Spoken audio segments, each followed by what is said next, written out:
اعوذ باللہ من الشیطان الرجیم بسم اللہ الرحمن الرحیم السلام علیکم ورحمۃ اللہ وبرکاتہ۔ میں ہوں آپ کا میزبان شاعری عبدالرحمن۔ چلیے آپ کو میں کچھ کڑوی باتیں بتاتا ہوں اور کچھ اچھی باتیں بھی ہیں۔ آج ہم رسول اللہ صلی اللہ علیہ وسلم نے جو زندگی کس طرح گزارنے کا بھی بتایا ہے، ہم اس طرح اپنی زندگی نہیں گزارتے ہیں۔ رسول اللہ صلی اللہ علیہ وسلم کا حکم نہیں مانتے ہیں، اللہ کا حکم نہیں مانتے ہیں۔ اللہ کا حکم یہی ہے کہ نماز پڑھو، رسول کا حکم بھی یہی ہے نماز پڑھو۔ ہم اتنی مرتبہ اللہ کو یاد نہیں کرتے، اتنی مرتبہ رسول کو یاد نہیں کرتے، اتنی مرتبہ اللہ کا ذکر نہیں کرتے، اللہ اکبر نہیں کہتے، سبحان اللہ نہیں کہتے، الحمدللہ نہیں، یہاں تک کہ اللہ بھی نہیں کہتے۔ اتنی مرتبہ بچے کی زبان پر ماں بہن کی گالیاں ہوتی ہیں۔ اعوذ باللہ، شرم سے کہنا پڑتا ہے، شرم سے کہنا پڑتا ہے۔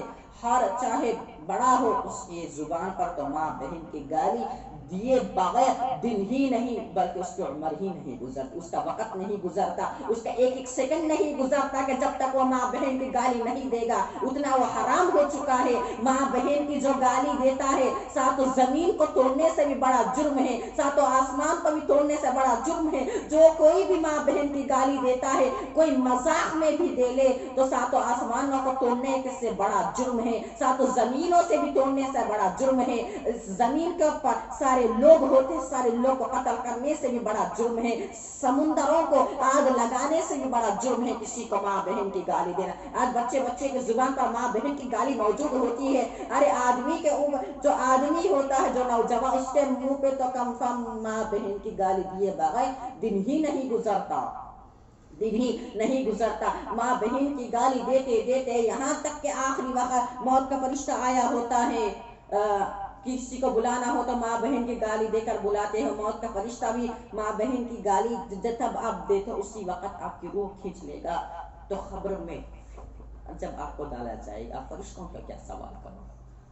آپ فرشتوں کا کیا سوال کرو گے جب تمہیں قبر میں ڈال دیا جائے گا؟ تمہیں قبر میں کوئی نہیں آئے گا، کوئی نہیں آئے گا۔ آپ بھی جانتے ہیں، میں بھی جانتا ہوں، سب جانتے ہیں، کوئی نہیں آئے گا۔ آپ کے اعمال آئیں گے، آپ کے جو گناہ گار کے جو اعمال ہے، نیک اعمال ہے، گناہ اعمال، اب جو گناہ گار کرتے، اب جو گناہ گار ہے اس کے اعمال آئیں گے۔ جو گناہ کرتے ہیں وہ اعمال آئیں گے، اچھے نیکیاں آئیں گے۔ قبر میں کوئی نہیں آنے والا ہے، قبر میں کوئی بھی نہیں آئے گا۔ جب آپ کو ڈال دینے کے بعد، آج تو ہم حرام کے پیچھے جا رہے ہیں۔ یہ دنیا میں حرام کہاں ہوتا ہے، ہم اس جگہ جاتے ہیں اور حرام حرام حرام کھا رہے ہیں، حرام ہماری نسلوں کو کھلا رہے ہیں، حرام کما رہے ہیں۔ کچھ لوگ ماشاءاللہ حلال کماتے ہیں بلکہ اللہ کی راہ میں نہیں خرچ کرتے۔ ماشاءاللہ سے کچھ لوگ ایسے بھی ہیں کہ حلال کماتے ہیں، اللہ کی راہ میں خرچ کر دیتے۔ کچھ لوگ ہیں نعوذ باللہ حلال کمانے کے باوجود اللہ کی راہ میں نہیں دیتے ہیں، اللہ کی راہ میں مال نہیں دیتے ہیں، اللہ کے نیک بندوں کی صحبت میں بھی نہیں رہتے، نیک بندوں کی صحبت میں نہیں رہتے، اور تو ماں بہن کی گالی کے بغیر ان کی عمری نہیں گزرتی۔ ہم رسول اللہ صلی اللہ علیہ وسلم نے جو زندگی کہی ہے، ہم اس زندگی پر عمل کر جائیں گے تو جنت ہے۔ اللہ کا حکم جو ہے 5 وقت نماز پڑھو، نبی کا حکم ہے 5 وقت نماز پڑھو۔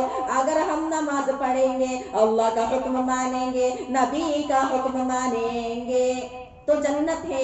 نہ مانیں گے، اللہ کا حکم نہیں مانیں گے، نبی کا حکم نہیں مانیں گے، رسول اللہ صلی اللہ علیہ وسلم نے جو زندگی کہی ہے ہم اس کے اوپر زندگی نہیں گزاریں گے، خدا کی قسم جہنم میں چلے جاؤ گے،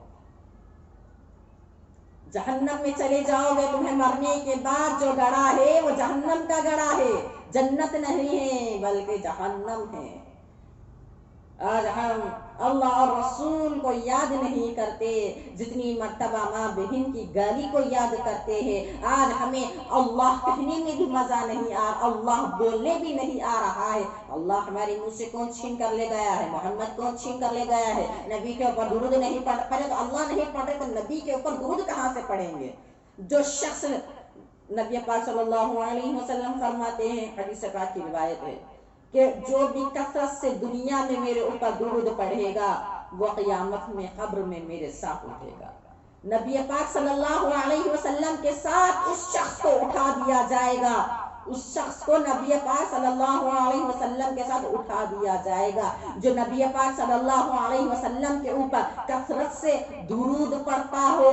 آج تو درود نہیں ہے، آج ہم حرام کے پیچھے بھاگ رہے ہیں، ہماری نسلوں کو بھی حرام کے پیچھے بھگا رہے ہیں۔ نسلوں کو حرام کے پیچھے مت بھگاؤ، مت بھگاؤ، تم بھی مت بھاگو۔ یہ حرام تو اگر تم حرام کھاؤ گے، تم یہ سمجھتے ہیں کہ مرنے کے بعد، ابھی تھوڑی مر رہے ہیں، مرنے کے بعد تم اللہ کو کیا جواب دو گے؟ رسول اللہ صلی اللہ علیہ وسلم کی امتی ہو تم، رسول اللہ صلی اللہ علیہ وسلم بروز قیامت میں کہیں گے تو ہم کیا جواب دیں گے؟ ہم کیا جواب دیں گے؟ آج ہم حرام کھا رہے ہیں، حرام کھا رہے ہیں، اللہ اور رسول کی زندگی نہیں گزار رہے ہیں۔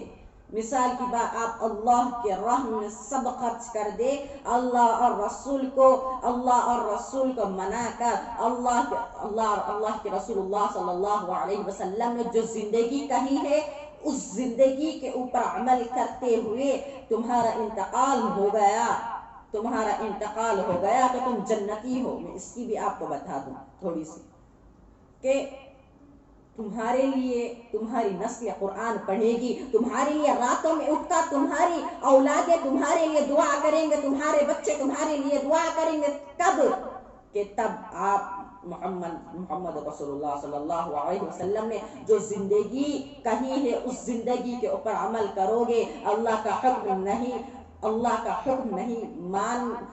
کا جو حکم ہے مانو گے، نہیں مان کر نہیں بلکہ مانو گے تو تمہاری نسل راتوں میں اٹھ کر تمہاری مغفرت کی دعا کرے گی اللہ کے سامنے۔ تمہاری نسلیں، تم اللہ اور رسول کو راضی کر کر اس دنیا سے چلے جاؤ گے، انتقال ہو جائے گا، تم اللہ اور رسول کو راضی کر کر تمہاری نسلیں تمہارے لیے دعا کریں گے انشاءاللہ۔ اور قیامت تک تمہاری جتنی بھی نسل آنے والی ہے، صرف 7 نسل نہیں بلکہ قیامت تک تمہاری نسلیں تمہارے لیے دعا کرے گی، تمہاری اولادیں تمہارے لیے دعا کرے گی، 7 اولاد نہیں بلکہ قیامت تک جتنی بھی اولادیں آنے والی ہے تب تک تمہارے لیے دعا کرے گی۔ اور جو گنہگار ہے، جو رسول اللہ صلی اللہ علیہ وسلم نے جو زندگی کہی ہے اس زندگی پر عمل نہیں کرتا ہے، اللہ کا حکم نہیں مانتا ہے، تب وہ اس دنیا سے مر جاتا ہے، اس دنیا سے مر ہی جاتا ہے، اسے لے جا کر دفن کر دیا جاتا ہے۔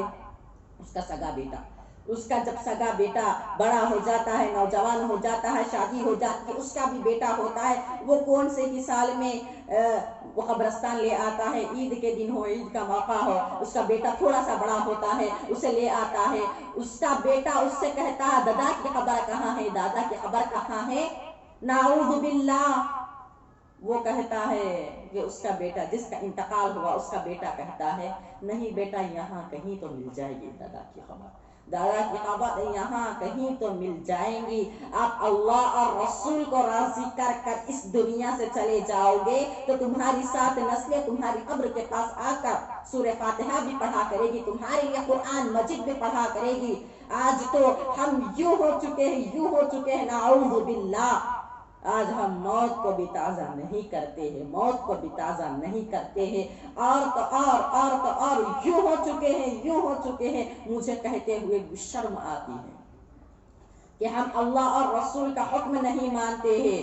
صحابہ کا ایمان کتنا مضبوط تھا، میں نے پچھلے واقعات میں کہا تھا، حضرت جلیبیب کا جو واقعات تھا، وہ جہاں کہیں بھی حضرت جلیبیب کا جو واقعہ میں نے پچھلے واقعہ میں کہا تھا، حضرت جلیبیب کی جو اہلیہ تھی وہ نبی کا حکم آوے تو شادی کر لی۔ حضرت جلیبیب کا نہ شکل دیکھا، نہ مال دیکھی، نہ صورت دیکھی، بلکہ اللہ کے نبی کا حکم آوے تو شادی کر لی۔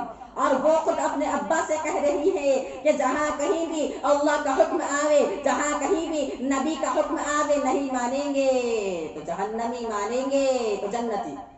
آج ہم یوں ہی ہو چکے ہیں عزیزوں، ہم اللہ کا حکم نہیں مانتے ہیں، آج ہم نبی کا حکم نہیں مانتے ہیں۔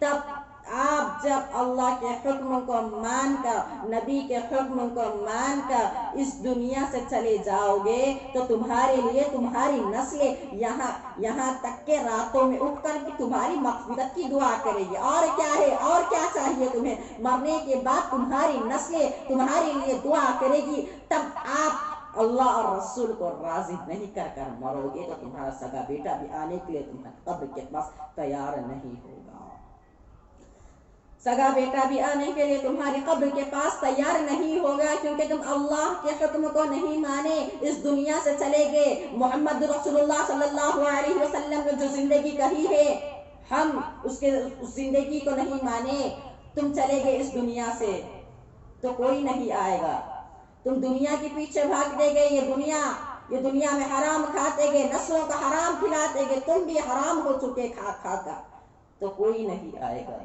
عزیزوں، یہ قصہ بہت ہی سبق آموز ہے، یہ آج ہماری نسل کہاں پر جائے، آج ہماری نسل حرام کھانے میں چلے جا رہے ہیں۔ اللہ تعالی ہم سب کو کہنے و سننے سے زیادہ عمل کی توفیق عطا فرمائے۔ میرے لیے، ساری امت مسلمہ کے لیے دعا کیجئے، آمین والحمدللہ رب العالمین۔